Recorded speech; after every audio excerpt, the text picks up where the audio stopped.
ఓటమి ఓడిపోయింది, మరణమే జయించింది. ఓటమి ఓడిపోయింది, మరణమే జయించింది. ఓటమి ఓడిపోయింది, మరణమే జయించింది. పరిశుద్ధుని ప్రేమ బలి నాశనం నశింపజేసింది. పరిశుద్ధుని ప్రేమ బలి నాశనం నశింపజేసింది. ఓటమి ఓడిపోయింది, మరణమే జయించింది. యేసుక్రీస్తు నామములో మీ అందరికీ శుభములు తెలియపరుస్తున్నాను. Praise the Lord. మీరందరూ బాగున్నారా? దేవుడి కృపను బట్టి మీరు బాగుండాలని, దేవుని సన్నిధిలో నానాటికి ఎదుగుతూ అభిషేకించబడుతూ ఆత్మతో నింపబడుతూ లోతైన అనుభవానికి వెళ్ళాలని దేవుని సన్నిధిలో బహుభారంగా ప్రార్థన చేస్తున్నాను. ఈరోజు దేవుడు మనకిచ్చిన వాగ్దానం లూకా సువార్త 11:13. దేవుని బిడ్డలారా, ఈరోజు యేసుక్రీస్తు మరణించిన తర్వాత 3 రోజుల తర్వాత యేసు పునరుద్ధానం పొందాడు. అలా పునరుద్ధానం పొందిన తర్వాత అక్కడ చూచిన విషయాల గురించి మీతో పంచుకోవాలని చెప్పి ఆశపడుతున్నాను. యోహాను సువార్త 20:7 చదువుతాం. నారబట్టలు పడి ఉండటయు, ఆయన తల రుమాలు నారబట్టల యొద్ద ఉండక వేరుగా ఒక చోట చుట్టుబెట్టి ఉండటయు చూచెను. చూడండి, ఆయన తలకి చుట్టబడిన రుమాలు ఏదైతే ఉందో అది మడత పెట్టి అక్కడ ఉంచినట్టుగా మన పరిశుద్ధ గ్రంథంలో చూస్తున్నాం. దేవుని బిడ్డలారా, ఈ మడత పెట్టిన దీన్ని రుమాలని రాయబడలేదు, నాప్కిన్ అని రాయబడి ఉంది. దీని వెనకాల ఒక ఆత్మీయ అర్థం ఉంది. ఇశ్రాయేల్ ప్రజలు ఏం చేస్తారంటే భోజనం చేసిన తర్వాత వాళ్ళ చేతులు కడుక్కున్న తర్వాత ఈ మడత పెట్టిన నాప్కిన్ని తీసి ఆ చేతులు తుడుచుకొని వదిలేసి వెళ్ళిపోతారన్నమాట. అంటే అర్థం ఏంటి? ఆ మడత పెట్టి ఉంటే ఇంకా భోజనం ఆవలేదని అర్థం.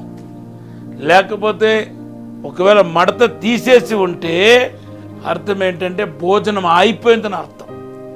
సో ఇప్పుడు పేతురు చూసిన దృశ్యం ఏంటంటే మడత పెట్టిన రుమాల్ని, హ్యాంకీని చూశాడు. అంటే ఇంకా పని ఆవలేదని అర్థం. యేసుక్రీస్తు సువార్తను ప్రారంభించాడు. అయితే ప్రారంభించబడిన సువార్త ఇంకా మన మధ్యలో ప్రసంగించబడుతూ ఉంది. ఇంకా పని అవలేదు.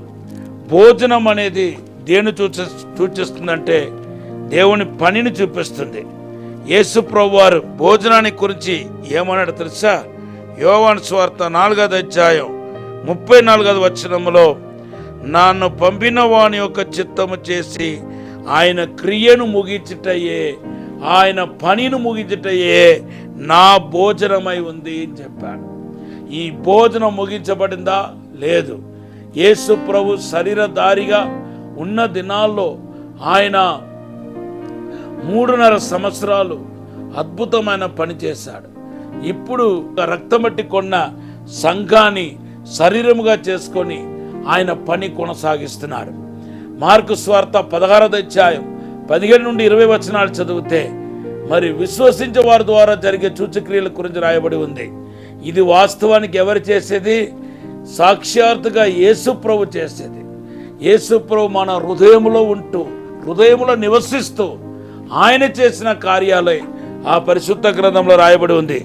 అంతేకాదు, సర్వ సృష్టికి వెళ్ళి సువార్త ప్రకటించటం యేసు చేస్తున్నాడు.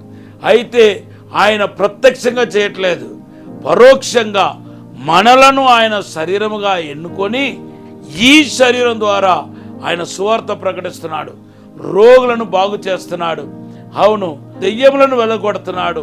ఇవన్నీ ఆ మార్కు సువార్త 16వ అధ్యాయం 17 నుండి 20 వచనాల్లో రాయబడి ఉంది. రోమాపత్రిక 16:20 ఏమంటున్నాడు తెలుసా? శీఘ్రముగా మీ కాలు కింద సాతాను చితకు దుఃఖించను అంటున్నాడు. మీ కాలు అంటే మన కాలని రాయబడి ఉంది. మన కాలంటే ఎవరి కాలు? యేసుక్రీస్తు యొక్క కాలు. యేసుక్రీస్తు మనల్ని శరీరముగా ఎన్నుకున్నాడు, తన శరీరంగా ఎన్నుకున్నాడు.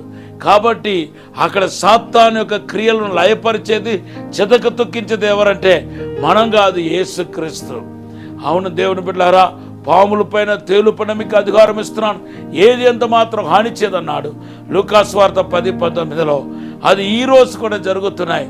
ఆ దినంలో మార్కు సువార్త 3:13 తనకిష్టమైన వారిని పిలిపించి వారికి దేవుడు తనతో పాటు ఉండటానికి, రోగులను బాగు చేయడానికి, దెయ్యాలు వెలగొట్టడానికి, ఆ సువార్త ప్రకటించడానికి దేవుడు వారికి ఆ పని అప్పచెప్పాడంట.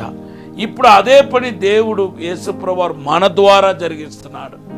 ఈరోజు ఈ సత్యాన్ని గ్రహిస్తే ఇంకా పని ఆవలేదు, దేవుడి పని ఇంకా ముగించబడలేదు. ఇంకా సర్వసృష్టికి వెళ్ళి మన సువార్త ప్రకటించాలి. యేసుప్రభువు రాకడ అతి సమీపంగా ఉంది. యేసు త్వరగా రాబోతున్నాడు.